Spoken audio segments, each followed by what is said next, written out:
I think they'll be very happy about what we মার্কিন president Donald Trump দ্বিতীয়বারের মতো ক্ষমতায় বসে যুক্তরাষ্ট্রের অভিবাসন নীতিমালায় বড় ধরনের পরিবর্তন এনেছেন। নিয়মিতই অভিবাসন নীতিমালায় জারি হচ্ছে নতুন দিক নির্দেশনা। এরই অংশ হিসেবে এবার বাংলাদেশ সহ ৭৫ দেশের উপর ইতিহাসের সবচেয়ে বড় অভিবাসন খরগ নেমে এলো। মার্কিন পররাষ্ট্র দপ্তরের এক নথির বরাত দিয়ে ফক্স নিউজ জানিয়েছে ৭৫টি দেশের নাগরিকদের জন্য অভিবাসন ভিসা ইস্যু সাময়িকভাবে বন্ধ রাখা হবে। আগামী ২১ জানুয়ারি থেকে অনির্দিষ্টকালের জন্য কার্যকর হতে যাওয়া এই তালিকায় বাংলাদেশ, রাশিয়া, ইরান, পাকিস্তান এবং আফগানিস্তানের নাম রয়েছে।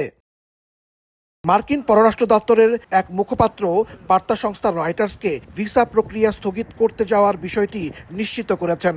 এই কড়াকড়ির মূল কারণ হিসেবে পাবলিক চার্জ আইনকে সামনে আনা হয়েছে। সংবাদ মাধ্যমগুলো বলছে, যারা যুক্তরাষ্ট্রে এসে সরকারি আর্থিক সুবিধার উপর নির্ভরশীল হতে পারেন তাদের প্রবেশ ঠেকাতেই এই সিদ্ধান্ত।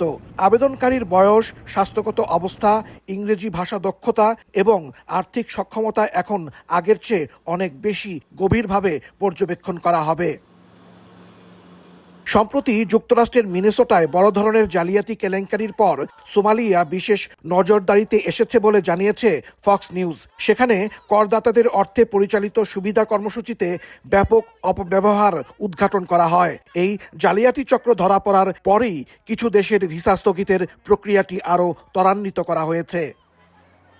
বিশেষজ্ঞরা বলছেন, এই ভিসা শুধুমাত্র অভিবাসন আবেদনকারীদের ক্ষেত্রে প্রযোজ্য হবে। মার্কিন পররাষ্ট্র দপ্তরের নতুন এই সিদ্ধান্ত আন্তর্জাতিক ভ্রমণ, শিক্ষা ও ব্যবসায়িক কার্যক্রমে কোনো প্রভাব ফেলবে না।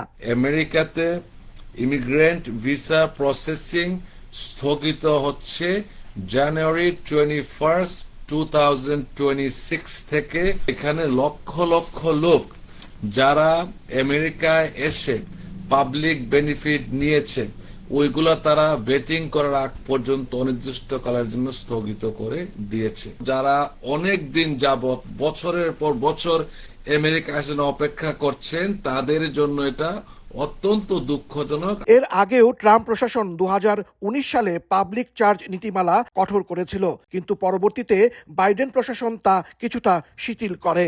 এবার নতুন করে ৭৫টি দেশের জন্য ইমিগ্রেন্ট ভিসা প্রসেসিং স্থগিত করে পুনর্মূল্যায়নের উদ্যোগ নেওয়া হলো।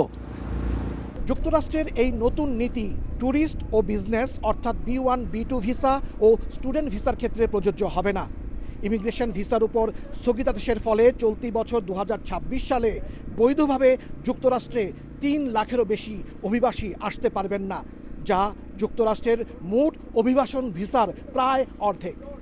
হাসানুজ্জামান সাকি, সময় সংবাদ, যুক্তরাষ্ট্র।